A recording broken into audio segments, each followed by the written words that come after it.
자, 오늘 본문 말씀 우리 마태복음 17장 1절에서 13절 말씀, 우리 주의 영광의 빛을 바라며 우리가 오늘 본문 말씀 통해서 다시 한번 우리 하나님 자녀의 정체성을 가졌으면 참 좋겠습니다. 늘 제가 이곳에서 말씀을 전하지만 저는 여러분들을 너무 사랑합니다. 그래서 하나님의 말씀을 한 개라도 좀 붙잡고 갔으면 좋겠어요. 그리고 삶 속에서 그 말씀이 하나님은 축복이고 능력이고 또 우리를 승리라고 말씀을 하시는데 그거를 누리고 막 여러분들이 오면 막 간증거리가 찼으면 좋겠어요. 뭐 신비적인 거 그런 거 말고 그냥 하나님 말씀대로 이렇게 살았더니 셀 모일 때도 마찬가지고 내가 이런 은혜를 받았다. 그리고 이런 고난이 왔는데 정말 이걸 말씀으로 좀 내가 승리하려고 노력했다. 이런 얘기들이 자꾸 들렸으면 좋겠어요. 응? 그렇게 합시다. 오늘도 말씀으로 내 마음을 정결케 하고 그리고 또 그 안에 복의 예수를 담는 여러분이 되었으면 좋겠습니다. 아멘. 아멘. 오늘 마태복음 17장 1절에서 13절 말씀 저하고 여러분하고 서로 교독하겠습니다. 엿새 후에 예수께서 베드로와 야고보와 그 형제 요한을 데리시고 따로 높은 산에 올라가셨더니 그들 앞에서 변형되사 그 얼굴이 해같이 빛나며 옷이 빛과 같이 희어졌더라. 그때 모세와 엘리야가 예수와 더불어 말하는 것이 그들에게 보이거늘 베드로가 예수께 여쭈어 이르되 주여, 우리가 여기 있는 것이 좋사오니 만일 주께서 원하시면 내가 여기서 초막 셋을 쥘때 하나는 주님을 위하여, 하나는 모세를 위하여, 하나는 엘리야를 위하여 하리이다. 말할 때 호련히 빛난 구름이 그들을 덮으며 구름 속에서 소리가 나서 이르시되 이는 내 사랑하는 아들이요 내 기뻐하는 자니 너희는 그의 말을 들으라. 제자들이 듣고 엎드려 심히 두려워하니 예수께서 나와 그들에게 손을 대시며 일어나라, 두려워하지 말라. 제자들이 눈을 들고 보매 오직 예수 외에는 아무도 보이지 아니하더라. 그들이 산에서 내려올 때 예수께서 명하여 이르시되 인자가 죽은 자 가운데서 살아나기 전에는 본 것을 아무에게도 이르지 말라. 그러면 어찌하여 서기관들이 엘리야가 먼저 와야 하리라 하나이까? 엘리야가 과연 먼저 와서 모든 일을 회복하리라. 내가 너희에게 말하노니 엘리야가 이미 왔으되 사람들이 알지 못하고 임의로 대우하였도다. 인자도 이와 같이 그들에게 고난을 받으리라. 그제서야 제자들이 예수께서 말씀하신 것이 세례 요한인 줄을 깨달으니라. 여러분들 사순절 둘째 주일이죠. 사순절을 지내고 있습니다. 특별히 사순절에는 여러분들이 뭐 다른 때도 똑같이 그렇게 해야 되지만 더욱더 하나님의 은혜와 사랑 그리고 또 예수 그리스도의 그 십자가의 고난 그리고 또 예수님을 닮아가려고 하는 몸부림 그리고 또 예수님의 그 사랑을 더 깊이 넓이 중량 있게 우리가 체험하는 그런 기간이라고 볼 수 있어요. 그리고 그 체험 뒤에 이 기쁨의 부활절을 맞이해야 되거든요. 근데 사순절도 그냥 퉁치고 지나가고 부활절도 그냥 절기 중에 하나라고 퉁치고 지나가면 여러분들 삶에는 능력이 없어요. 삶에는 은혜와 사랑을 아무리 하나님께서 퍼주셔도 그것을 누릴 줄을 모르는 거예요. 근데 작은 것 하나라도 하나님의 은혜와 사랑에 감격해서 삶을 사는 거하고 또 그거를 퉁쳐서 그냥 무덤덤하게 지나는 사람하고는 삶의 질이 달라요. 비록 가난과 궁핍 가운데 있어도 그 삶의 질이 다른 거예요. 여러분들이 그런 삶을 누렸으면 좋겠어요. 하나님이 뭐 물건도 주고 만남의 복도 주고 또 풍족하게도 하고 충만케 하셔서 내가 막 누리고 섬기고 나누고 이런 사랑도 정말 우리가 경험해야 되지만 비록 그리 아니하실지라도 그 안에서 하나님이 주시는 은혜와 사랑을 내가 갈망하고 누리고 경험하고 선포하고 그러면서 많은 자들에게 정말 롤모델이 될 수 있는 그런 희망의 그런 자가 된다라고 하면 참 좋을 것 같습니다. 오늘 이 본문 말씀을 우리가 그래서 우리의 빛의 자녀의 정체성을 일깨워주는 그런 본문의 말씀이라고 제가 처음에 시작할 때 제가 말씀드렸습니다. 여러분 얼굴이란 뭐냐면 여러분들 얼굴 가지고 있죠? 저분도 얼굴 가지고 있죠? 이 얼굴이란 뭐냐면 홍과 정신을 뜻하는 우리말 얼과 그리고 또 동굴을 의미하는 한자어 구라고 합성어예요. 그래서 얼굴, 우리의 영혼을 들여다볼 수 있는 굴이라는 의미에서 얼굴이라는 단어를 우리가 가지고 있습니다. 우리가 얼굴을 가지고 있듯이 똑같이 인성으로 이 땅에 오신 예수님도 얼굴을 가지고 계세요.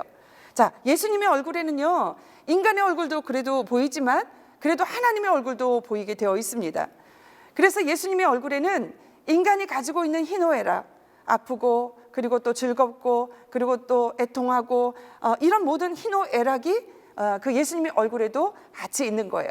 더불어서 하나님의 얼굴, 거룩한 얼굴, 그리고 또 그 하나님의 영광의 얼굴도 예수님의 얼굴에 분명히 이렇게 드러나 있습니다. 그래서 많은 경건한 화가들이 예수님의 얼굴을 그리려고 많이 노력했습니다. 우리가 그 성화들을 쭉 보면 감동이 오는 것들이 너무 많아요. 저도 레므란트를 굉장히 좋아하는데 레므란트의 성화를 보면 정말 성경에서 말씀하시는 것 이상의 진한 감동과 그리고 또 그 안에서 그 성서의 철학을 우리가 찾을 수 있습니다. 우리가 그 성화들에서 우리가 본받고 싶은 그런 예수님의 얼굴도 분명히 있다는 거죠. 여러분, 세례장 삭개오를 향해서 예수님이 뭐라고 말씀하세요? 내가 오늘 내 집에 머물러야 되겠다. 이 죄인한테 찾아온 그 예수님의 그 말씀, 그 죄인인데도 모든 사람들이 손가락질하고 그리고 또 교회감들에게 만들었던 그 세리장에게 예수님은 인자한 눈빛을 비추시면서 정말 친밀한 얼굴로 내가 내 집에 오늘 머물러야 되겠다, 이렇게 말씀하시는 예수님의 얼굴을 한번 상상해 보십시오. 그리고 가늠하다 현장에서 붙잡혀 정말 두려움과 절망 속에 있던 그 여인을 향해서 응시하면서 말씀하셨던 그 평안함과 그 소망을 주는 그 얼굴, 그 예수님의 얼굴을 여러분 상상해 보시길 바랍니다. 그리고 허리에 수건을 두르시고 제자들의 발을 닦아줬던 그 예수님, 얼마나 사랑이 많으시고 그리고 또 제자들 발을 친히 닦으시는 그 겸손한 얼굴, 예수님의 사랑과 겸손한 얼굴을 우리가 상상해 볼 수 있습니다. 그리고 성전에 들어오셔서 채찍을 가하시면서 성전에서 그 장사꾼들을 향하여 거룩한 분노를 일으켰던 그 얼굴, 그지요? 그 예수님의 얼굴도 우리 성경을 읽을 때 상상해 볼 수 있는 것입니다.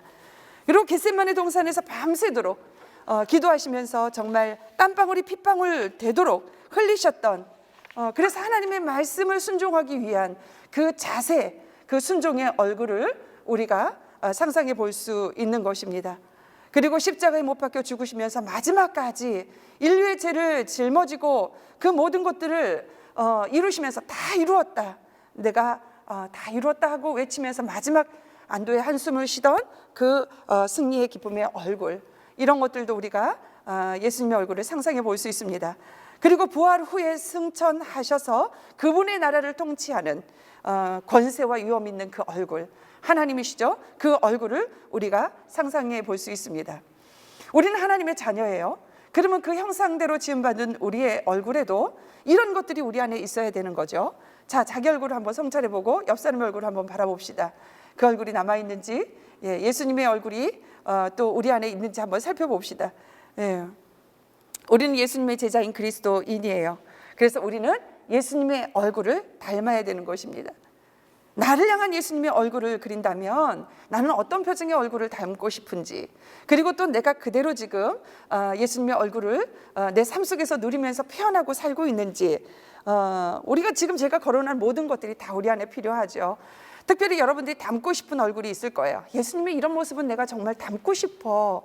왜요? 내 안에 그게 없으니까. 그죠? 저는 다 닮고 싶어요. 다 표현되고 싶어요. 여러분을 향해서 지금 예수님이 있는, 여러분들이 잘못했을 때는 권세와 위엄을 가지고 꾸짖기도 하고, 여러분들이 정말 잘하고 칭찬받을 것 같으면 정말 사랑과 겸손으로 여러분을 섬기고 안아주고 싶어요. 이런 예수님의 얼굴이 제 안에 가득했으면 좋겠습니다.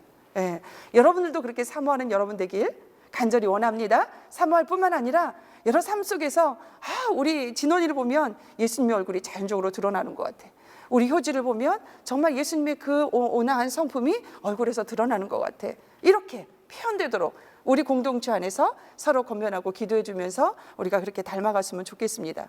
오늘 사건은 예수님의 변모 사건이에요. 예수님의 모습이 변했다는 거죠. 자, 성육신 하셨어요. 십자가의 순환과 부활과 승천과 더불어 예수님 생애에서 대사건이 바로 오늘 말씀의 사건인 것입니다. 예수님의 대변모의 사건인 것입니다. 오늘 저희들이 읽은 말씀은 17장 말씀이에요. 그런데 16장 말씀에서 예수님이 처음으로 예수님이 짊어져야 될 십자가 사건의 그 순환을 제자들에게 예고하십니다. 말씀하셨어요. 그랬더니 제자들이 불안하기 시작해요. 혼란이 옵니다. 굉장히 마음이 번잡해지기 시작해요. 그래서 17장에 이 변모 사건을 통하여서 제자들에게 위로를 주고 소망을 주기 위해서 하나님의 계획하심 가운데 이 변모 사건이 일어나게 되었던 것입니다. 여러분, 예수님은요 잠시 후에 고난을 받고 죽지만 부활하셔서 또 승천하셔서 영원한 승리자가 되실 것을 암시해 주신 거예요. 우리가 기도할 때 어떻게 기도해요?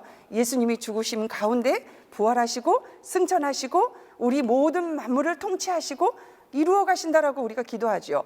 예수님이 승리하셨으니까 우리도 승리할 것을 믿음으로 고백하지 않아요? 그러니까 예수님이 이렇게 승리하셨으니 너희들은 두려워하지 말고 소망을 가지고 예수 제자의 길을 걸어가라. 이렇게 당부하기 위해서 오늘 그 암시적인 그 변모의 사건을 예수님께서 이렇게 발휘하신 것입니다. 여러분, 순환예고 후에 나타난 변화산 사건의 구조는요, 십자가 죽음 이후에 나타날 그 부활의 영광 구조와 평행선을 이루어지고 있습니다. 여러분, 예수님의 죽음이요 모든 인간이 당하는 불가피한 죽음이었으나 패배로 끝나는 것이 아니라 그 모든 것이 승리로 이끌어져서 모든 하나님의 말씀을 이루는 것이라는 확증을 보여주기 위한 하나님의 계획하심이었다라는 거예요. 모든 사람은 죽어요. 예수님도 인간의 인성으로 이 땅에 오셨고, 그리고 또 하나님의 계획하심으로 모든 인류를 구원하기 위해서 그 계획하심 가운데 죽으신 거예요.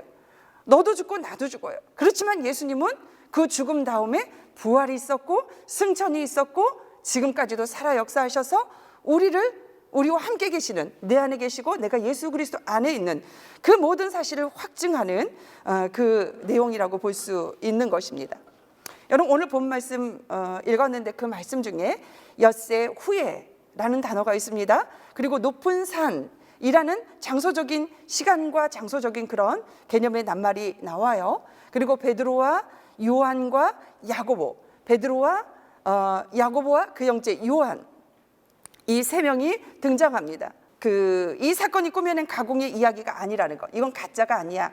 육하 원칙 있죠. 우리가 언제 어디서 무엇을 어떻게 왜 했는지 그 육하 원칙을 잘 이루기 위해서 이 시간과 장소와 그리고 누가 이렇게 함께 이런 사건이 일어났다, 아주 명확하게 클리어하게 드러나기 위해서 이런 시간적인 것, 장소적인 것, 그리고 또 누가 함께 있는지 이런 것들을 자세히 기록한 이야기라고 볼 수 있는 것입니다.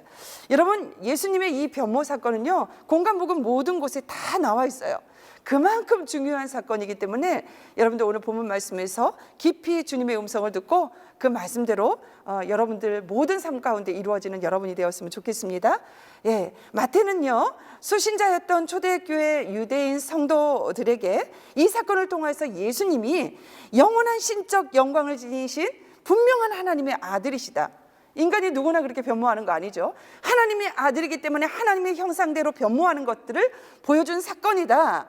분명히 하나님의 아들이다 라는 것을 가르쳐 주시기 위한 그런 메시지가 들어있고요. 그 다음에 구약에 기다린 진정한 메시아, 구약에서는 예수님의 오실 메시아를 위해서 그 내용이 전부 다 이루어진 것처럼, 그리고 또 신약에서는 오신 메시아, 그리고 또 앞으로의 재림 예수, 오실 메시아를 명확하게 그 주제를 가지고 이루어져 가고 있죠. 그래서 구약 시대에 진정한 메시아를 가리키는 것이 바로 예수 그리스도다. 이렇게 예수 그리스도의 변모 사건을 통해서 이게 지금 확증되는 거다라고 말하고 있다라는 거죠. 이 마태는요. 그리고 초대교회 성도들이 각종 방해와 고난 가운데서도 흔들리지 않는 믿음, 그리고 예수를 쫓아가는데 힘쓸 것을 강조하기 위해서 마태는 오늘 이 예수님의 변모 사건을 강조하고 있는 것입니다. 그러면 여러분 1절에서 2절 말씀 우리가 더 깊이 묵상하면서 한번 들어가 보겠습니다. 높은 산에서 예수님의 모습이 어떻게 변했는지 명확하게 성경은 우리에게 얘기하고 있습니다. 예수님의 얼굴이 제자들 앞에서 해같이 빛났다 이렇게 기록하고 있어요. 그리고 그 옷이 빛과 같이 희게 변했다. 그래서 누구도 근접할 수 없는 그 영광이 그 모습에서 나타났다라고 성경은 우리에게 이야기하고 있습니다.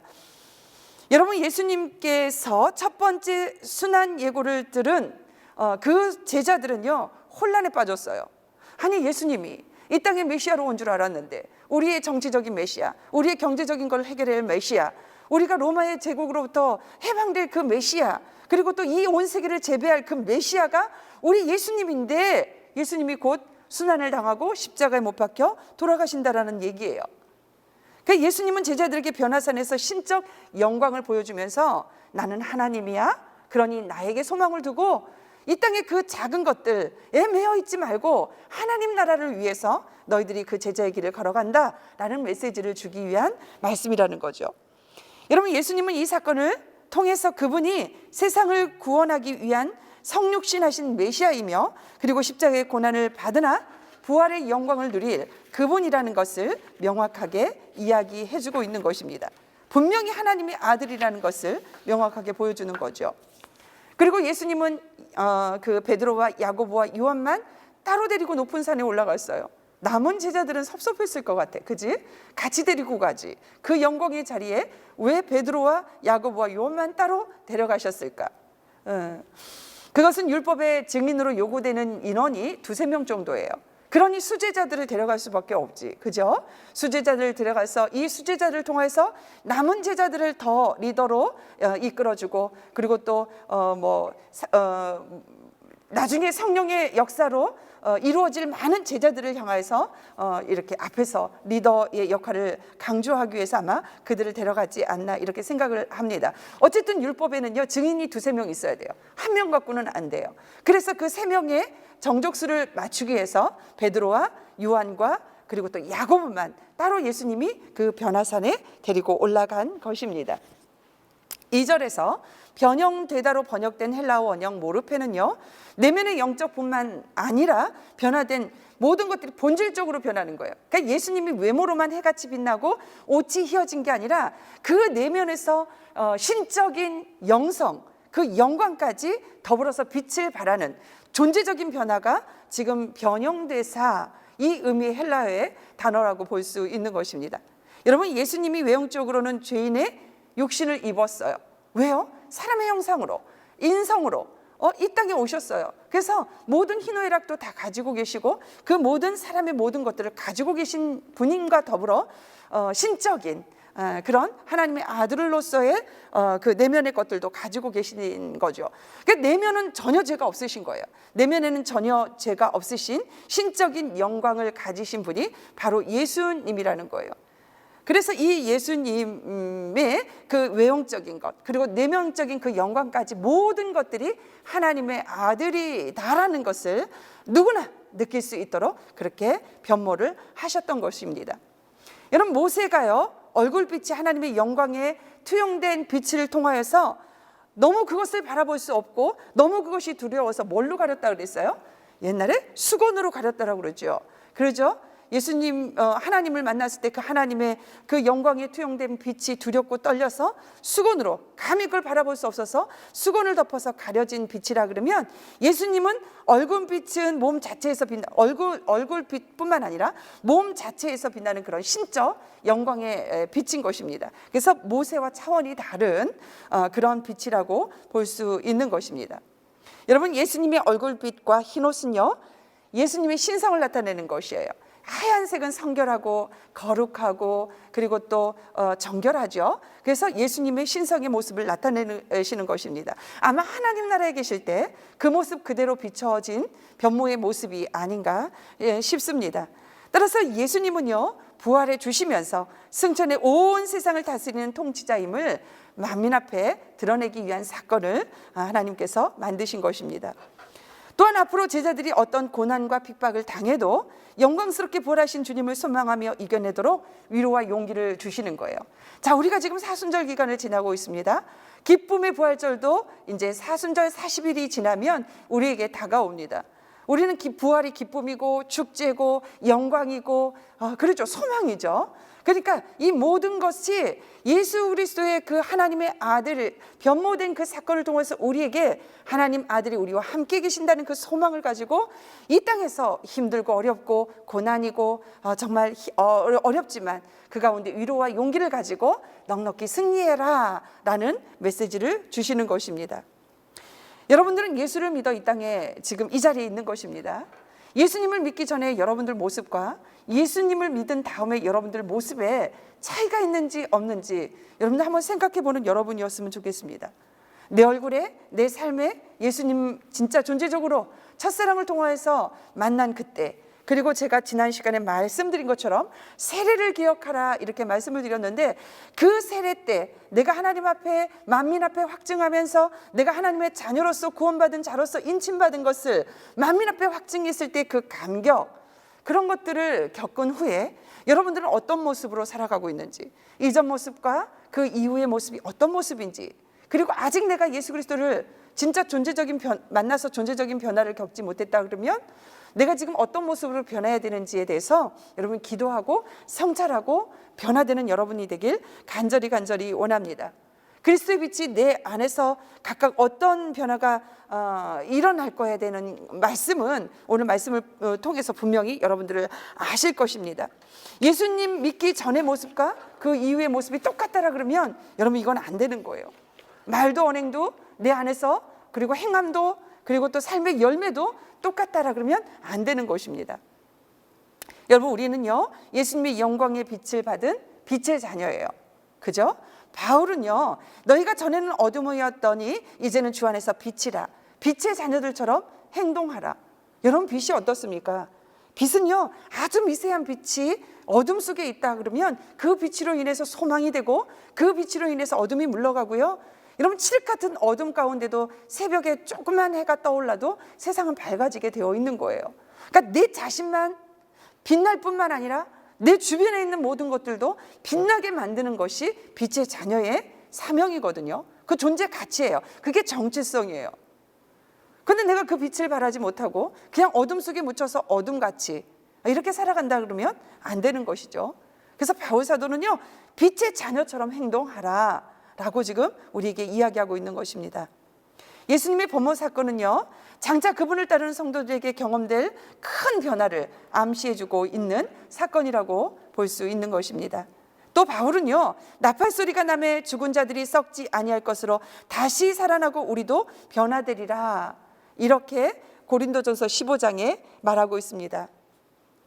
여러분 이 변모 사건이요 우리에게 미래에 있을 소망에 불과한 것이 아니라는 거예요. 지금 현재에도 우리는 모든 것들이 변할 수 있다라고 이야기하고 있는 것입니다.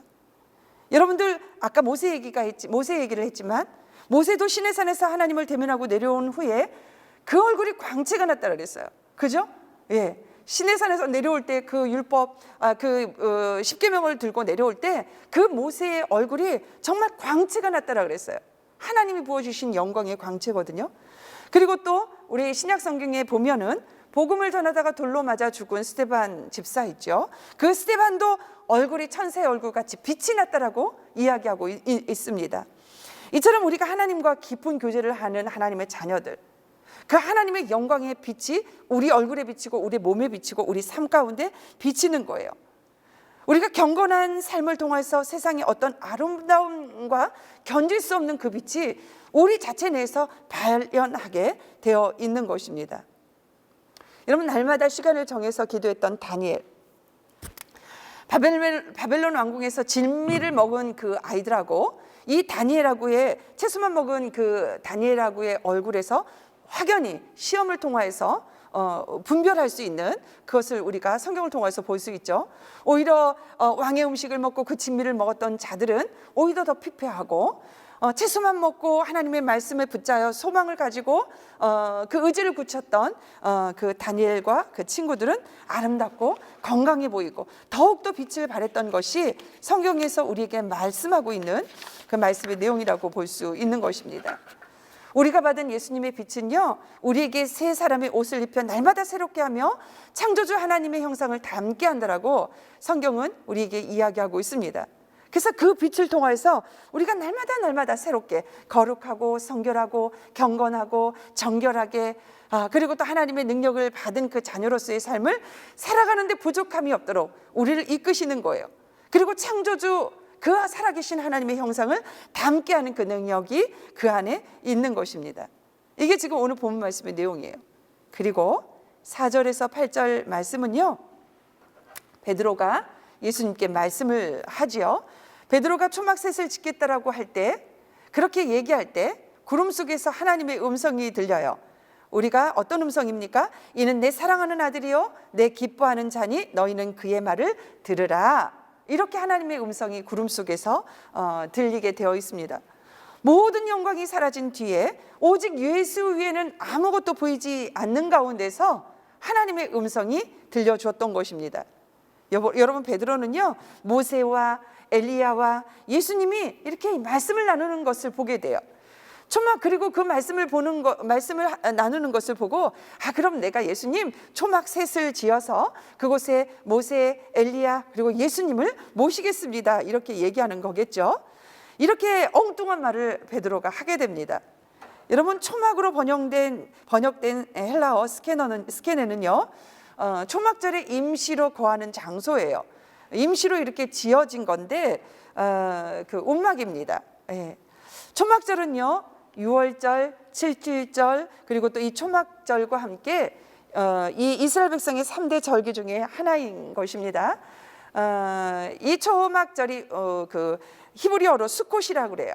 초막, 장막 이렇게 이야기합니다. 이런 뜻이 그 안에 담겨져 있어요. 여러분, 초막절은요, 정확하게 6월절로부터 정확하게 6개월 후에 시작됩니다. 7월 14일 정도 돼요. 유대인들은 초막절이 되면 집 마당이나 베란다, 지금도 마찬가지예요. 정통 유대인들은요, 집 마당이나 그리고 베란다 앞에다 작은 초막을 지금도 짓습니다. 그리고 그 기간 동안 그 안에서 생활을 해요. 초막은요, 4기둥을 세우고 그 위에 나뭇가지를 이렇게 엉기성기 올려놓습니다. 이게 지금 초막이에요. 그래서 그 안에 들어가서 이렇게 밤하늘의 별을 보면서 하나님을 사모하고, 그리고 또 그 안에 모든 것들을 이렇게 묵상하면서 지내도록 그렇게 만들어져 있습니다. 그리고요, 레위기에 기록된 대로 4가지 식물을 준비해요. 이거는 여러 가지 신학의 다른 이견이 있지만 이 4가지 식물들은요, 아브라함, 이삭, 야곱, 요셉을 뜻하기도 하고, 또 다른 해석으로는 향기를 갖고 있고 또 열매를 갖고 있는 나무 열매, 또 향기는 갖고 있지만 열매가 없는 나무, 또 열매를 갖고 있지 않고 향기만 있는 나무, 또 아무것도 없는 그런 나무, 이런 4종류의 사람, 4가지 바뀔 이런 것 의미와 비슷한 비유적인 말씀이라고 생각해도 좋습니다. 아무튼 이런 4가지의 의미를 갖고 있다라고 해석하는 사람들도 있습니다.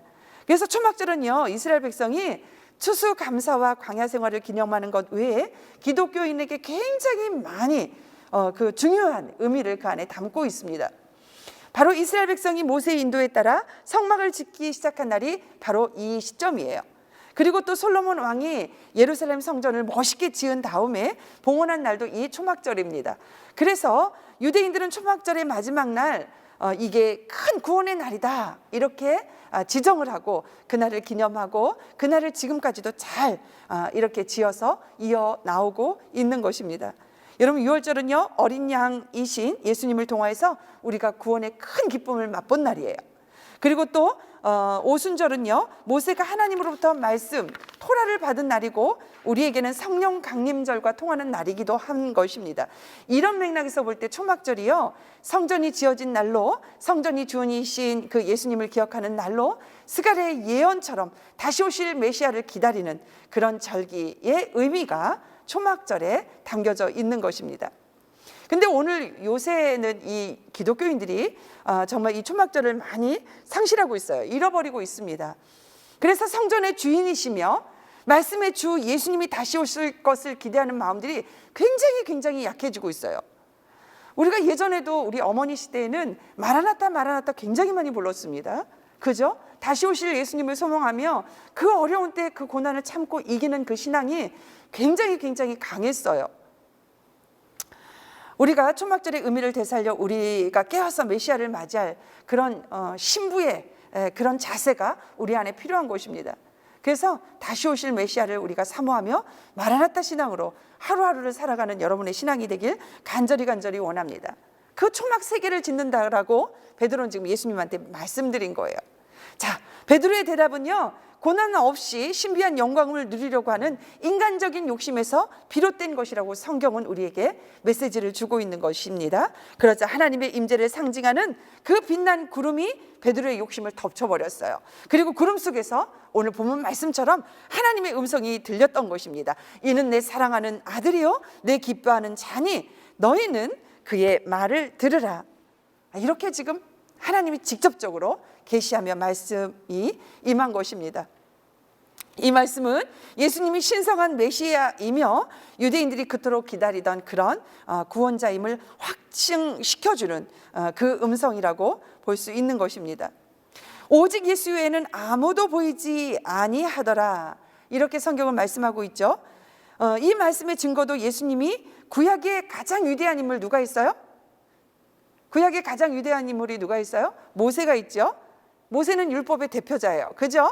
하나님 앞에 직접 말씀을 받은 자고, 그리고 또 그 이스라엘 백성을 이끈 지도력이 있는 그런 율법의 대표자 모세입니다. 또 한 명이 누구예요? 엘리야예요. 선지자의 대표예요. 그런데 이 모세와 이 엘리야를 능가하는 그런 비교할 수 없는 그런 메시아임을 하나님의 음성을 통하여서 지금 베드로에게, 요한에게, 야고보에게 이렇게 보증하며 말씀하시는 그 음성이라고 볼 수 있는 것입니다. 여러분, 하늘의 음성이 두려워서 엎드린 제자들에게 예수님이 친히 손을 내밀며 위로해 주시는 내용이 7절 말씀에 나옵니다. 이 표현은요, 이 사건이 역사적인 사건이며 예수님이 하나님의 아들이시며 세상을 위로하는 그런 메시아임을 증거하는 그 모습이라고 볼 수 있는 것입니다. 7절에 보니까 일어나다, 두려워하다 이렇게 기록되어 있어요. 여러분, 이 번역된 헬라어는요 모두 수동태 명령형이라고 이야기하고 있습니다. 두려워하던 제자들이 예수님의 말씀에 의지해 담대하게 일어나 주님만 바라보게 되었음을 강조하고 있는 그 말씀이라고 볼 수 있는 것입니다. 여러분, 한번 생각해 봅시다. 여러분들이 베드로처럼 이렇게 말씀보다 신비적인 체험을 쫓아가지 않는지 한번 여러분들의 신앙생활을 한번 되돌아봤으면 좋겠습니다. 너무 신비주의를 쫓아가다가 지금 이단에 빠진 여러 신자들도 있습니다. 맞죠? 예. 우리는 오직 하나님이 우리에게 주신 말씀, 내비게이션, 진리가 있어요. 그건 성경이거든요. 그러니까 신비적인 체험은 우리가 환경이 변하면 그 신비로운 체험이 없을 때 우리는 낭망할 수 있어요. 계속 신비적인 체험을 찾다가 갈망하다가 사모하다가 그것만 쫓아가다가는 우리가 다운되고 낭망하고 또 실족할 수 있습니다. 그런데 영원불멸한 진리의 말씀 성경은요 늘 그 자리에 늘 같은 말씀으로 우리를 인도할 수 있는 하나님의 음성이라고 볼 수 있는 것입니다. 우리가 현실에 뿌리내린 그런 영성으로 내가 세상에서 감당할 사명이 무엇인지 하나님의 말씀을 받은 자로서, 내가 하나님의 제자로서, 예수 그리스도의 그 생명력으로 충만한 자로서 내가 이 땅에서 하나님의 그 빛을 바라며 내가 나아가야 될 그런 사명이 무엇인지 여러분의 말씀 속에서 발견하는 여러분이 되길 간절히 소망합니다. 예수님의 변모 사건을 본 베드로는 신비하고도 장엄한 광경으로 인해서 정신을 잃고 횡성수설하는 것을 성경을 통해서 우리가 알 수 있죠. 예수님은요 세 제자에게 메시아의 사명을 이해시켰어요. 나는 너희들이 생각하는 그런 메시아가 아니야. 나는 하나님의 그 인류 구원의 대역사를 이룰 하나님의 아들, 하나님 그 메시아야 라고 그 사명을 이해시키는 사건이라고 볼 수 있다라고 볼 수 있습니다. 그리고 장차 맡을 사명을 잘 감당하도록 이런 이적을 보여주었으나 그들은 잘 이해를 하지 못했다라는 거예요. 오늘 성도들 가운데도 이 베드로처럼 산 위에 머물러 있기를 원하는 그런 성도들이 많습니다. 신비한 체험들을 쫓는 일에 몰두하며 심지어 이단에 빠지는 사람들도 너무 많다라는 거죠. 또 한편으로는 어떤 지체는요 이런 교회나 공동체에서 따뜻한 분위기 위주로만 찾아가는 사람이 있어요. 고난도 싫어, 힘든 것도 싫어, 좁은 협착한 길도 싫어, 십자가 길도 싫어. 그냥 아늑하고 그냥 예배도 이렇게 편안하게 드리고, 그리고 또 어떤 사명도 짊어지지 않으려고 하는 그런 성도들이 있다라는 거죠. 그런 따뜻한 분위기만 찾아서 가는 그런 성도들도 있습니다. 그 결과로 교회 밖에 나가 복음 전도 사명을 감당하는 일에 굉장히 우리가 등한시하고 있는 우리의 신앙을 볼 수 있습니다. 물론 코로나 핑계 될 수 있어요. 그렇지만 목사님이 내가 새가족 신방하고 교구 신방 장기 결석자 신방을 하다 보니까 지금도 하나님을 사모하고 하나님이 준비된 영혼들이 있다라는 거예요. 그리고 신방하고 그 장기 결석자가 세워지는 것을 경험하게 됩니다. 전도도 마찬가지예요. 이 어려운 때에 누군가는 붙잡고 싶은 마음들이 있을 거예요. 그들을 향해서 천국 복음을 전한다 그러면 그들의 영혼들이 다시 하나님의 은혜를 입어 하나님의 백성으로 살아갈 수 있는 은혜를 입을 수 있다라는 거죠. 그런데 우리가 너무 편안한 것, 그리고 또 내 이기적인 개인적인 신앙 안에서 합리화시켜서 우리가 복음 전하는 일을 굉장히 등한시하고 우리가 신앙생활을 하고 있다는 것, 아마 여러분들 인정하실 것입니다. 제가 하루에 한 사람 이상 우리가 복음을 전하자라고 얘기를 했을 것입니다. 예수님 믿으세요. 스쳐 지나가는 한 사람에게도 그 말이 그들이 진짜 힘들고 어려울 때, 하나님 때가 됐을 때 그 말이 그들의 심령을 쪼개고, 그리고 또 하나님을 찾는 그런 백성으로 이끌림 받을 수 있는 것입니다. 여러분, 주님의 영광의 빛을 받은 빛의 자녀는요, 안락함을 뛰어넘는 거예요. 그 안락함은요, 사단이 주는 거예요. 물론 때로는 목사들이 안식년이 있고 또 그런 것들을 통해서 다시 한번 재충전의 기회가 될 수 있지만 어느 장로님이 이야기하더라고요. 평신도는 안식년이 없습니다. 끊임없이 하나님이 부르실 그 자리까지 안주하지 않고 우리가 올라가는 거예요. 비상하는 거예요. 고통당하고 소외된 자들의 부르짖음을 듣고 세상 밖으로 나가는 거예요. 그들과 함께하는 거예요. 그들의 영혼을 섬겨주고 사랑하고 복음을 전하고 함께 손을 잡고 하나님 나라에 입성할 수 있도록 그 사명이 우리 안에 있는 것입니다. 여러분, 세상이 어두워지고 쾌락 속에 빠질수록 예수님이 거룩한 나라에서 죄악된 세상으로 오신 것처럼 우리가 세상 밖에 나와 주님의 빛을 발해야 되는 것입니다. 예수님이 뭐가 아쉬워서 하늘에서 모든 인간을 멸하시고 정말 믿는 자, 말세에 믿는 자가 믿는 자를 보겠느냐 한 것처럼 정말 믿는 자를 불꽃같이 그 눈동자로 찾으셔서 천국에 입성을 하시고 남은 자들은 멸하시면 되지, 뭐로 그 독생자를 이 땅에 인간으로 그 모습으로 오시게 하셔서 그 고난을 받게 하십니까? 예수님께서 거룩한 나라에서 죄악된 세상으로 내려오신 것처럼 우리도 이곳에 안주하지 아니하고 세상 밖으로 나가서 주의 빛을 비춰야 된다는 거죠. 여러분, 찬송가 442장에 저 장미꽃 위에 이슬이라는 찬양을 아시는 분도 있을 것입니다. 찾으셔서 천국에 입성을 하시고 남은 자들은 멸하시면 되지, 뭐로 그 독생자를 이 땅에 인간으로 그 모습으로 오시게 하셔서 그 고난을 받게 하십니까? 예수님께서 거룩한 나라에서 죄악된 세상으로 내려오신 것처럼 우리도 이곳에 안주하지 아니하고 세상 밖으로 나가서 주의 빛을 비춰야 된다는 거죠. 여러분, 찬송가 442장에 저 장미꽃 위에 이슬이라는 찬양을 아시는 분도 있을 것입니다. 저 장미꽃 위에 이슬 아시죠? 우리 3절 가사에 보면 밤 깊도록 동산 안에 주와 함께 있으려 하나, 괴로운 세상에 할 일 많아서 날 가라 명하신다. 뭐라는 말씀이에요? 우리가 밤 깊도록 동산에서 주님과 그냥 이렇게 안락하게 있고 싶어요. 그렇지만 괴로운 세상에 나가서 그 많은 영혼들을 구원하라고 명하신다.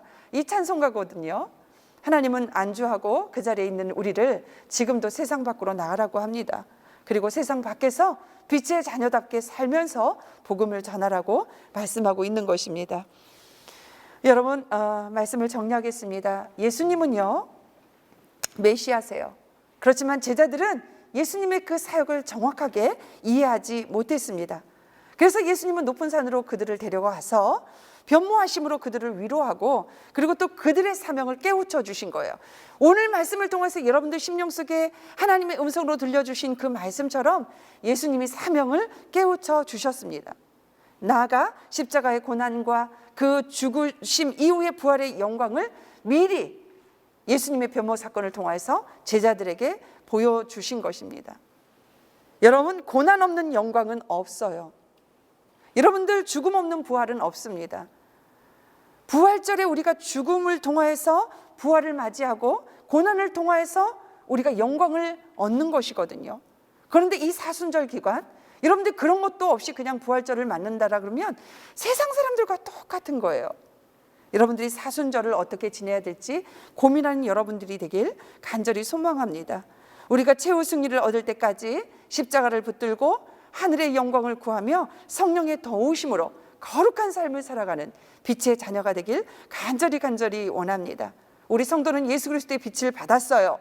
받았기 때문에 새 사람을 입고 우리가 창조주 하나님의 형상을 닮아가는 것입니다.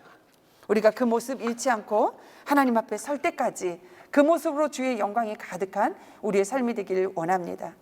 특별히 한 가지만 더 말씀드리겠습니다. 여러분들한테 공지가 됐는지 모르지만 하나님께서 우리에게 은혜로 주신 무명의 손길을 통하여서 주신 헌금하고 그리고 또 우리가 이 사순절 기간에 특별히 하나님 앞에 드릴 게 뭐가 있나 곰곰이 생각한 가운데 여러분들이 특별 헌금을 다음 주에 하나님 앞에 선교 헌금을 드리면서 그 선교 헌금을 통해서 우리가 선교하고 있는 캄보디아 선교와 그리고 또 탈북민 자녀 돕는 것과 그리고 또 소외된 영혼을 돕는 교정 선교에 우리가 하나님께 물질이라도 드려서 우리 발이 닿지 않는 곳에 복음을 전할 수 있도록 도우려고 합니다. 그렇게 아마 우리 그 회장하고 부장님, 부부장님 그리고 임원들은 동의한 걸로 제가 알고 있습니다. 여러분들 이따가 회장이 공지할 텐데요. 여러분들이 이 사순절 기간 내가 어떻게 하나님이 주신 사명을 일구어 나가야 될지 기도로 먼저 준비하세요. 기도보다 앞서면 안 됩니다. 기도 먼저 나와서 하셔요. 기도하시고 그리고 또 우리가 사순절 특별 20일 새벽 기도회도 있습니다. 여러분들 문을 박차고 나오셔요. 기도하시고 준비하는 가운데 하나님이 기뻐하시는 빛의 자녀, 세상의 어둠의 빛을 바라는 그런 자녀의 길을 걸어가며 열매가 풍성히 열리는 그런 여러분의 남은 생애가 되기를 간절히 소망합니다. 그거 놓고 기도하고 준비하고 우리가 하나님께 영광을 올려드립시다. 아멘. 우리 기도합시다. 우리가 마음을 다하여 기도합시다. 참빛으로 오신 주님, 질그릇 같은 우리들을 하나님의 영광에 참여하게 하나님께서 이끌어 주심을 감사드립니다. 우리가 어떤 자리에 있든 그 자리가 주님의 영광의 빛을 발하게 하시고 생명을 나타내는, 생명을 세우는, 생명을 살리는 그리스도인으로 살아가는데 부족함이 없도록 하나님께서 우리를 이끌어 주시길 원합니다. 이 공동체를 뛰어넘어 세상에 나가 담대하게 복음을 전할 수 있는 기독 청년들이 되도록 하나님 우리를 이끌어 주시옵소서. 사순절 기간입니다. 하나님을 묵상하고 예수 그리스도의 순환을 묵상하고 예수님을 사랑하며 닮아가는 귀한 영혼을 되게 하시고 특별히 우리가 선교지혜들의 선교헌금 거룩한 마음을 가지고 준비하고 있사오니 기도로 시작하게 하시고 그리고 하나님이 주신 감동을 통하여서 하나님 우리가 생명을 살리고 세우는데 쓰임받는 사순절의 모든 우리의 사역이 되도록 하나님 도와주시길 간절히 원합니다. 육신이 공고한 영혼이 있습니다. 주님 만져주시옵소서. 열악하고 부족한 모든 것이 깨끗하게 치유받아 강건한 육체를 가지고 마음껏 주님을 찬양하는 예배자가 되게 하시고 학교에 다니는 모든 영혼들에게 학문의 지식을 주시고 그리고 또 성령의 지혜를 주시고 직장 다니는 모든 영혼에게 머리가 되게 하시고 우리들이 하나님의 자녀로서 빛을 발하 이 세상에서 살아계신 하나님의 복음의 증인으로 살아가는데 부족함이 없도록 하나님 우리를 이끌어 주시길 간절히 원합니다. 날마다 말씀을 필사하며 날마다 말하세를 들으며 하나님 말씀에 가까이 우리가 그 말씀 붙잡고 말씀의 수명을 걸고 말씀이 우리 삶 가운데 능력으로 임할 수 있도록 우리를 이끌어 주시옵소서. 바라고 소원하는 기도의 제목 가운데 함께 하시고 잠자는 영혼들도 깨워주셔서 함께 하나님 나라를 이루어가는데 부족함이 없도록 우리를 축복하시옵소서. 지금은 예수 그리스도의 은혜와 하나님 아버지의 무한하신 사랑과 성령님의 감화감동 교통하심이 우리가 어떤 자리에 있든지 주님의 영광의 빛을 바라며 생명을 살리는 기독 청년들이 되기를 원하오며 그 기도 제목 가운데 세계로 열방 가운데 영원토록 함께 하시기를 간절히 축원하옵나이다. 아멘.